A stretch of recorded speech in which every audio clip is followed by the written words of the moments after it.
Assalamualaikum warahmatullahi wabarakatuh. Pada episode kali ini kita akan membahas sebuah topik yang sangat penting dan relevan, Yahudi dan karakternya dalam perspektif Al-Quran. Pembahasan ini tidak dimaksudkan untuk membangun prasangka atau kebencian, tetapi sebagai upaya memahami karakter historis Bani Israel yang Allah gambarkan secara jelas dalam berbagai ayat Al-Quran. Di antaranya seperti dalam surat Al-Baqarah ayat 40 hingga 75. Mengapa ini penting? Karena memahami sejarah dan karakter suatu bangsa memberikan kita pelajaran berharga tentang kesabaran, keimanan, dan konsistensi dalam memegang janji Allah. Kita akan mengulas bagaimana sikap mereka di masa lalu terhadap para nabi, pengingkaran terhadap perjanjian, hingga bagaimana sikap itu beresonansi dalam konteks dunia modern. Mari kita simak bersama dengan hati yang terbuka dan pikiran jernih agar kita dapat mengambil hikmah sekaligus pelajaran yang mendalam dari kisah ini. Sebelum saya memulai topiknya pada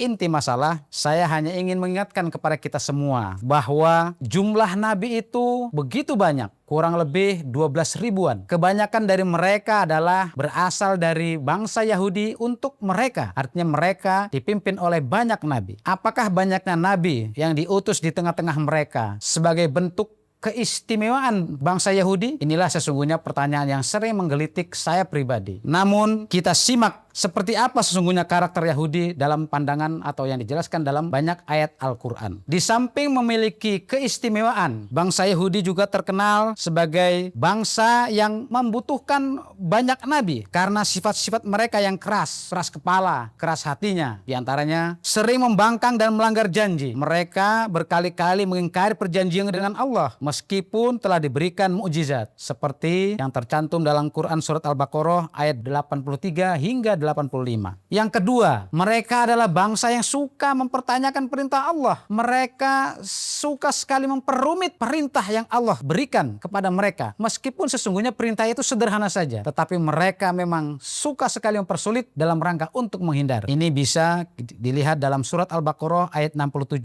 hingga 71. Kemudian, inilah karakter yang sangat dibenci. Mereka banyak sekali membunuh para nabi. Mereka memiliki sejarah panjang dengan membunuh banyak para nabi di kalangan mereka. Bisa dilihat dalam Quran surat Al-Baqarah ayat yang ke-91. Dan tak ketinggalan juga sifat karakter yang terus melekat hingga saat ini adalah hasad dan kedengkian. Mereka iri terhadap umat lain yang menerima petunjuk Allah. Hal ini bisa terlihat dalam surat Al-Baqarah ayat 109.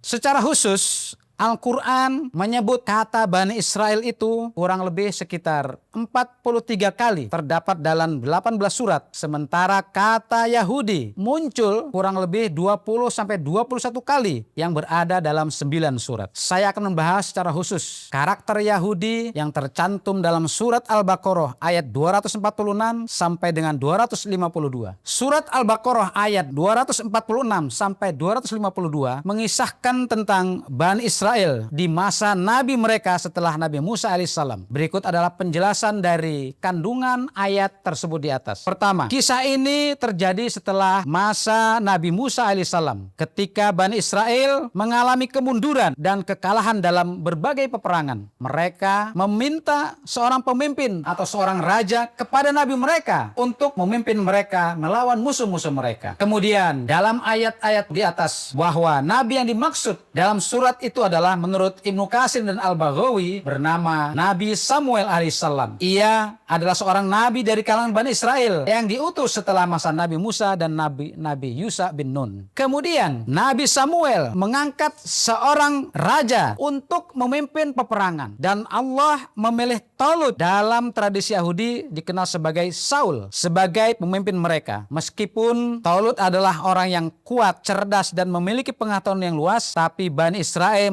meragukan kepemimpinannya karena ia berasal dari kalangan biasa, bukan dari keturunan bangsawan atau ulama. Kemudian peperangan itu qadarullah terjadi. Adapun menurut penelusuran sejarah, lokasi terjadinya peperangan tersebut adalah di Palestina atau di Lembah Yordan. Perkiraan waktu peristiwa peristiwa perang itu terjadi adalah 1000 tahun sebelum Masehi, di zaman setelah wafatnya Nabi Musa dan Yusha bin Nun, serta sebelum masa diutusnya Nabi Daud alaihissalam. Dalam peperangan antara pasukan Tolut melawan Jalut, ini peristiwa yang sesungguhnya berulang ribuan tahun di kemudian hari, tepatnya di masa Nabi Muhammad SAW. Ini juga mengapa saya mengangkat tema tentang Yahudi atau Bani Israel dari ayat yang saya sebutkan di atas, karena ada pengulangan peristiwa yang hampir mirip kejadiannya di masa Rasulullah SAW, bahwa pasukan kedua belah pihak ketika berhadapan-hadapan, di mana awalnya pasukan Tolut dari Bani Israel itu jumlahnya sangat banyak, tetapi kemudian melalui proses pengujian mereka berguguran hingga hanya tersisa 313. Adapun musuhnya yang dipimpin oleh Jalut atau Goliat, menurut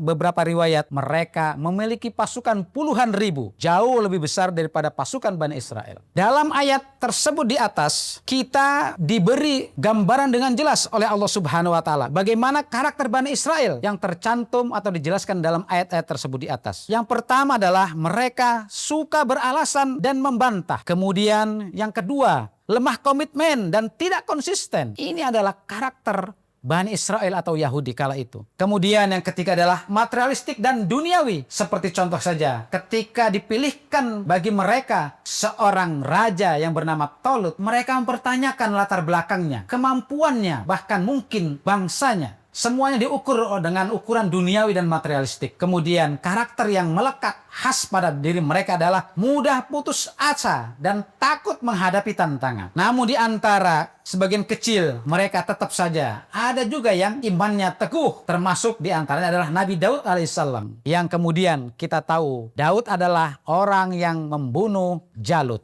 Kisah-kisah yang tercantum dalam surat Al-Baqarah seperti yang saya sebutkan di atas, ini menggambarkan kepada kita bahwa karakter itu akan terus melekat pada tubuh mereka atau pada kehidupan mereka. Setidaknya dari kisah-kisah yang saya sampaikan secara singkat di atas, ada hikmah yang bisa kita ambil dari kisah ini. Bahwa yang pertama, keharusan ketaatan pada pemimpin yang dipilih oleh Allah. Kriteria kepemimpinan dalam Islam adalah ilmu dan kekuatan, bukan hanya status sosial atau kekayaan, di mana ini biasanya bangsa Yahudi selalu menekankan pada status sosial dan kekayaan. Yang kedua, kesabaran dan keimanan diuji dalam perjalanan hidup. Dalam kisah yang disebutkan dalam ayat di atas, Bani Israel yang tergabung dalam pasukan Tolut diuji hanya dengan air sungai, tetapi tidak sabar. Maka jumlah pasukan yang begitu besar pada akhirnya tinggal berjumlah begitu sedikit, 313, karena tidak sabar terhadap ujian yang sesungguhnya termasuk ringan. Kemudian hikmah dari kisah ini adalah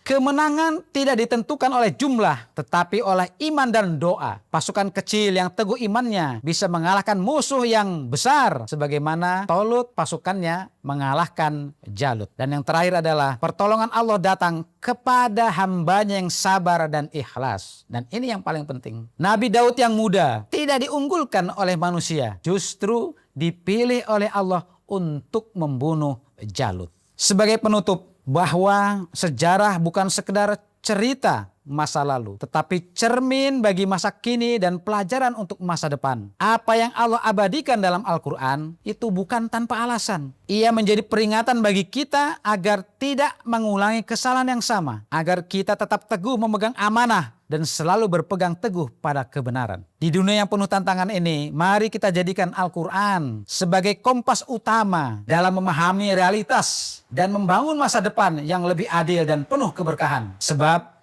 pada akhirnya yang membedakan bukanlah suku atau bangsa, melainkan ketaatan kepada Allah dan komitmen kepada kebenaran. Jangan lupa menjadikan setiap ilmu yang kita dapat sebagai amalan nyata dalam kehidupan sehari-hari. Wassalamualaikum warahmatullahi wabarakatuh.